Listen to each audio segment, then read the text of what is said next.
అది అమెరికాలో చదువుకున్న అమ్మాయి అండి. మంచేదో చెడేదో సరిగ్గా తెలియదు. అది కాకుండా అత్త కొడుకే కదని ఏదో చదువుతూ అలా చేసి ఉంటుంది. దానికి మన పిల్లని తిడుతున్నారు ఎందుకండి? ఓహో, నీ కొడుకు ఏమీ తెలియదు, పాపాయ్. అందరి ముందు పట్టుకుని ఆ అమ్మాయి వీడికి ముద్దిచ్చిందంటే ఈయన గారు ఆ అమ్మాయికి ఎన్ని లీలలు చూపించాడో. మన వాడికి అలాంటి లీలలేం తెలియబండి.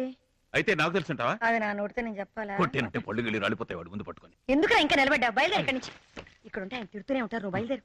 ఇది చూడు నాన్న, వేళకి చక్కగా భోంచేయి, పెందలాడే పడుకో, శనివారం తలస్నానం చేయి, ఎండలో ఓహో, నీ కొడుకుని చంకన ఎక్కించుకొని తిరుగు. ఇదిగో వాడికి ఎంతో ఇష్టమని రవ్వ రొట్లు చేసావే, సర్దేవా? అయ్యో లేదండి. మన అవుతున్నాను మరి, వెళ్ళి తీసుకురా. ఇప్పుడే తెస్తాను. ఆగాగు, అసలే ఇక్కడ చలి ఎక్కువ. స్వెటర్ సర్దేవా?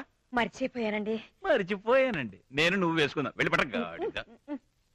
నరసింహ, రాత్రిళ్ళు బయట తిరక్కు, పెందరాళే పడుకో. మరి మీకంటూ ఆస్తి లేకపోతే ఎలా చెప్పండి?